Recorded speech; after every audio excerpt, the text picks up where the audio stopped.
kami masih menyusun rencana. Kenapa Bu? Alasannya apa? Belum.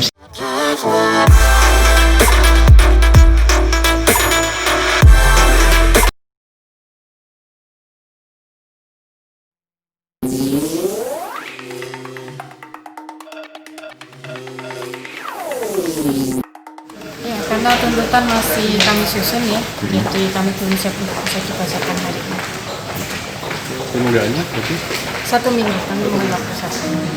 Belum siap tuntutannya ya Bu ya? Iya, kami masih menyusun rencana. Kenapa Bu? Alasannya apa? Belum siap? Ya, karena kan banyak juga ya, 3 perkara. Dan kami tim masih bekerja untuk menyusun. Ya, itu ada sistem mekanisme internal kami. Ada juga yang kita konsultasikan secara berjenjang. Sampai Kejaksaan Agung gitu maksudnya?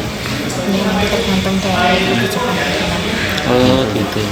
Ini karena ancaman hukumannya karena apa Bu? Harus dikonsultasikan ke?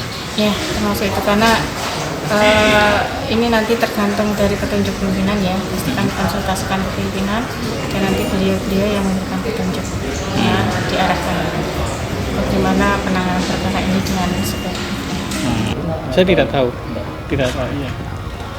Ya Pak Edi tinggal menunggu aja. Iya, saya menunggu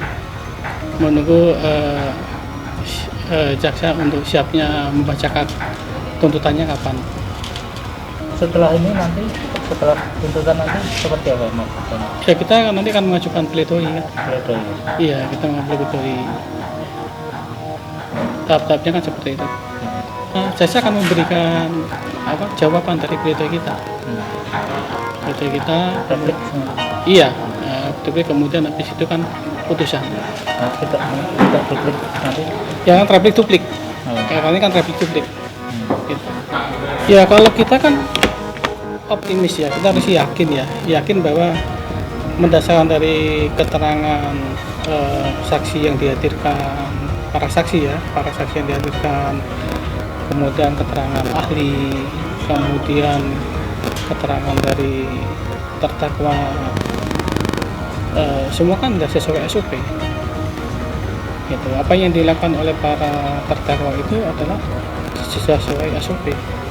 Kalau menurut saya SOP Bank UOB itu sudah benar, Mas. SOP-nya sudah benar. Yang tidak benar itu kan pelaksanaannya di lapangan. SOP-nya sudah benar, Mas. Karena SOP Bank UOB itu dasar pembuatannya dari surat edaran Bank Indonesia. Jadi Bank Indonesia mengeluarkan surat edaran, kemudian UOB membuat SOP. Dasar hukumnya itu surat edaran Bank Indonesia. Di dalam SOP Bank UOB, setiap kali penarikan, tanda tangan itu harus dilakukan 2 kali. Nasabah datang, karena ini rekening dan maka harus kedua nasabah pemilik rekening datang di hadapan teller, tanda tangan di hadapan teller di kolom penarik. Kemudian teller melakukan langkah-langkah atas slip penarikan ini. Setelah transaksi ini dijalankan, tidak ada kesalahan, misalnya tanda tangannya tidak sesuai spesimen atau apa yang dirasa kurang oleh teller, kemudian teller menyerahkan uang kepada nasabah. Pada saat teller menghitung kemudian menyerahkan uang, ini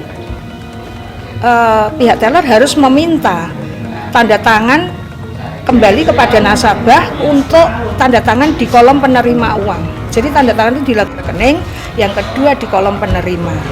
Di dalam surat edaran Bank Indonesia, setiap penarikan dana di bank, tanda tangan itu harus dilakukan 2 kali juga. Di penarik, kemudian di kolom penerima. Nah, yang dilakukan oleh pihak karyawan UOB ini datang di hadapan teller. Slip ini sudah terisi tanda tangannya di kolom penarik dan kolom penerima. Ini sudah terisi. Nah, ini menurut OJK dikatakan bahwa slip yang sudah ditandatangani lengkap di kolom penarik dan penerima tanpa melakukan langkah-langkah yang ada dalam SOP itu namanya tidak sah.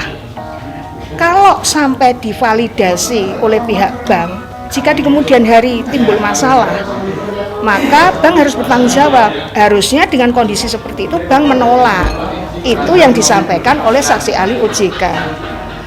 Kemudian kenapa OJK tidak melakukan audit dengan kejadian ini?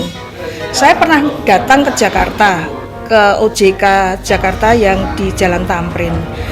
Di OJK dikatakan bahwa karena ini sudah di ranah hukum, maka OJK tidak bisa ikut dalam pemeriksaan ini. Maksudnya OJK melakukan pemeriksaan, polisi melakukan pemeriksaan atas kasus ini. Jadi menunggu proses ini selesai dulu.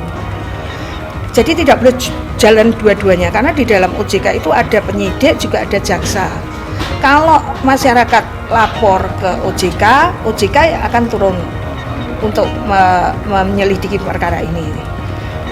Kalau ini sudah ada di ranah kepolisian, maka OJK ditunjuk oleh pihak kepolisian sebagai saksi ahli perbankan.